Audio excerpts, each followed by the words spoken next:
औज़ुबिल्लाहिमिनश्शैतानिर्रजीम बिस्मिल्लाहिर्रहमानिर्रहीम। जैसा कि स्टूडेंट्स आप जानते हैं कि कल हमने 7.1 कंप्लीट की थी। आज हम एक्सरसाइज नंबर 7.2 पर आते हैं। इसमें सबसे पहले है permutation.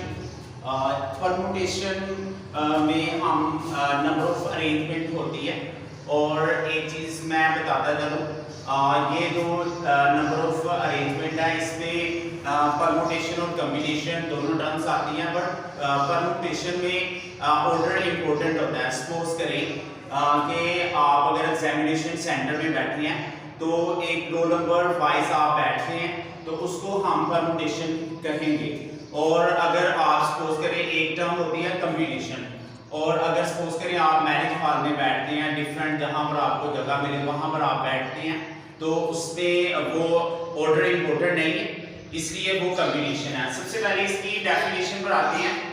Permutation of n different objects taken और लेस इक्वल एन।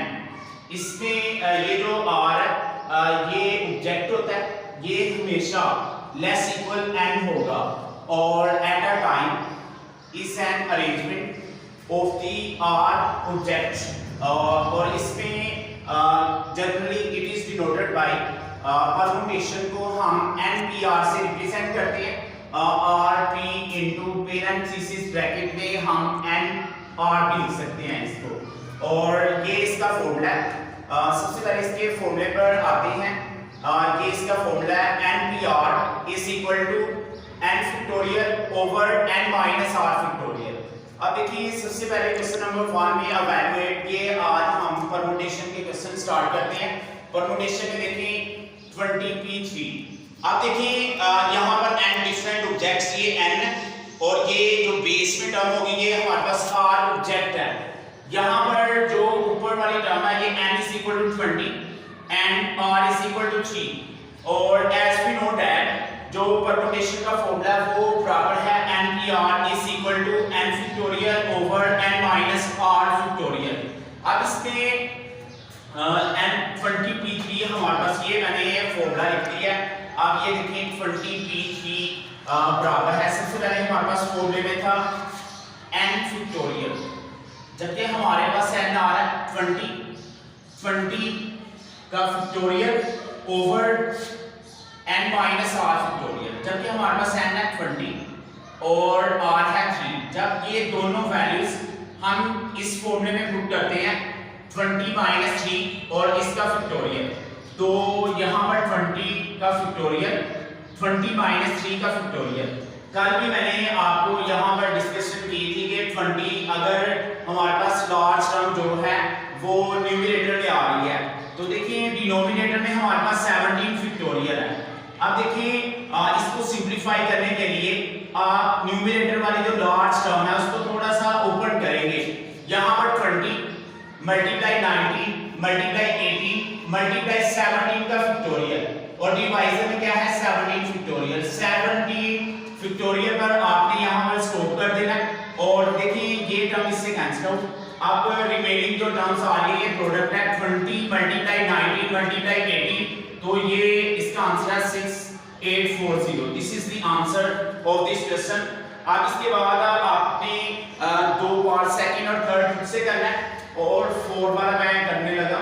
यहाँ पर देखिए क्वेश्चन है 10 परमुटेशन 7, और जैसा कि मैंने पहले भी डिस्कस किया कि ये जो ऊपर वाली टर्म है ये n है, n इज इक्वल टू 10 और r इज इक्वल टू 7। यहाँ पर भी वही परमुटेशन का फॉर्मूला आपने करना है। जब भी p आएगा आपको पता होना चाहिए कि यहाँ पर हम परमुटेशन यूज करेंगे यूजिंग फॉर्मूला NPR। परमुटेशन का जो फॉर्मूला है ये देखिए n factorial over n minus r का फैक्टोरियल, जबकि n हमारे पास है 10 का factorial over 10 n minus r factorial 10 minus 7 का फैक्टोरियल। ये परमुटेशन के फॉर्मूले में हमने वैल्यूज को सब्स्टिट्यूट कर दिया। सबसे पहले देखिए 10 फैक्टोरियल ऐसे 10 माइनस 7 का फैक्टोरियल 10 माइनस 7 3 फैक्टोरियल के बराबर है। अब देखिए जैसा कि हमने न्यूमरेटर वाली टर्म 10 फैक्टोरियल है, ये लार्ज है, इसको ओपन करेंगे कहां तक 3 फैक्टोरियल तक, ताकि जब हम 10 फैक्टोरियल को ओपन करेंगे तो 3 फैक्टोरियल पर जाकर स्टॉप करेंगे, 3 फैक्टोरियल से कैंसिल आउट हो जाएगा। यहाँ पर 10 multiply 9 multiply 8 multiply 7 multiply 6 multiply 5 multiply 4 और मल्टीप्लाई 3 फैक्टोरियल पर आपको इसको स्टॉप करना है और डिवाइजर में 3 फैक्टोरियल से कैंसिल आउट और बाकी जो आपके पास प्रोडक्ट है इसको मल्टीप्लाई करें और ये इसका आंसर है। This is the answer. अब इसके बाद क्वेश्चन नंबर 2 पर आते हैं, find the value of n। यहाँ पर हमने जो 7.2 का क्वेश्चन नंबर 2 है, यहाँ पर हमने n की वैल्यू फाइंड करनी है, जबकि इसका फर्स्ट पार्ट गिवन है n/2 = 30। ये हमें क्वेश्चन में गिवन है। अब देखिए यहाँ पर हमने परमुटेशन का फार्मूला लगाना है, क्योंकि जब भी आपके पास p आएगा तो फिर स्टूडेंट्स आपने यहाँ पर परमुटेशन का फार्मूला यूज करना, और अगर c होगा वो हम 7.4 में पढ़ेंगे कॉम्बिनेशन, उसमें हम से कॉम्बिनेशन का फॉर्मूला उसमें c होगा। अगर c हो तो फिर वो कॉम्बिनेशन का फॉर्मूला है, और अगर p आए तो फिर परमुटेशन। तो देखिए यहाँ पर पहले n फैक्टोरियल, देखिए ऊपर वाली टर्म का जो भी ऊपर होगी टर्म इसका फैक्टोरियल और फिर n-2 का फैक्टोरियल, जैसे हम फार्मूले में कहते थे n फैक्टोरियल n-r फैक्टोरियल। अब देखिए n की जगह पर तो n ही यूज हो रहा है, बट r की जगह पर हमारे पास 2 यूज हो रहा है। n factorial over n-2 factorial = 30। यहाँ पर हमने फॉर्मूला ओपन कर दिया। अब देखिए जैसा कि मैंने आपको बताया था कि अगर फैक्टोरियल स्टार्टिंग में जब हमने फैक्टोरियल स्टार्टिंग में इंट्रोडक्शन में पढ़ा था, the product of first and natural number is called factorial. तो यहाँ पर देखिए जो n फैक्टोरियल है, फॉर एग्जांपल n फैक्टोरियल को अगर हम ओपन करें तो यहाँ पर n * n-1 *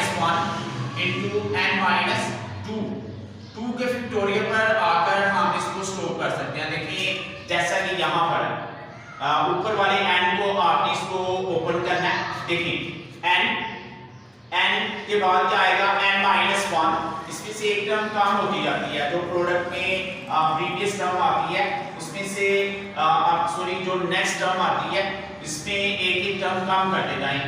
n के बाद n-1 * n-2 का फैक्टोरियल और डिवाइजर में क्या है n-2 का फैक्टोरियल। अब देखिए डिनोमिनेटर में n-2 का फैक्टोरियल आ रहा था, इसलिए हमने यहाँ पर n-2 के फैक्टोरियल पर स्टॉप किया है। क्यों स्टॉप किया है? बिकॉज दिस टर्म इससे कैंसिल आउट हो जाएगी। अब देखिए n * n-1 जो रिमेनिंग टर्म हमारे पास रह गया, लेफ्ट हैंड साइड पर जो रिमेनिंग टर्म है n * n-1 = 30। अब इसमें देखिए n से मल्टीप्लाई होगा तो n स्क्वायर, n 1 से मल्टीप्लाई होगा तो n = 30। अब देखिए 30 इक्वल के राइट हैंड साइड पर है, जब इसको लेफ्ट हैंड साइड पर लिखेंगे तो ये प्लस की बजाय क्या आ जाएगा -0। अब देखिए इसकी हमने फैक्टराइजेशन करनी है, तो इसके जो फैक्टर बने हैं वो 6 और 5। देखिए मल्टीप्लाई करें तो 30 आए और प्लस माइनस करें तो हमारे पास जो मिड टर्म है वो आए -1, यहाँ पर -n रिमेनिंग रहते, तो n स्क्वायर, तो इसके फैक्टर बन रहे हैं -6n + 5n -30 = 0।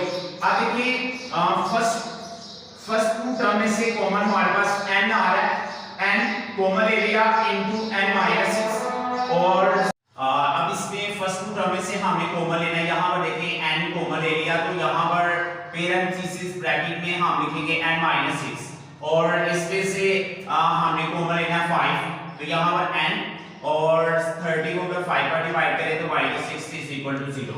अब देखिए ये आपके यहाँ पर दोनों में से कॉमन टर्म है, तो कॉमन हमारे पास n-6 आ रहा है दोनों में, तो n-6 कॉमन ले लिया तो बाकी n + 5 रिमेनिंग रहेगा = 0। ये आपके हमारे पास नॉमिनेट फैक्टर आया। अब देखिए फर्स्ट लीनियर फैक्टर को 0 के बराबर पुट करें और सेकंड को भी 0 के बराबर पुट करें। अब इसमें देखिए n = +6 -6 राइट हैंड साइड पर जाकर प्लस हो गया, और n = +5 इस साइड पर आकर माइनस हो गया।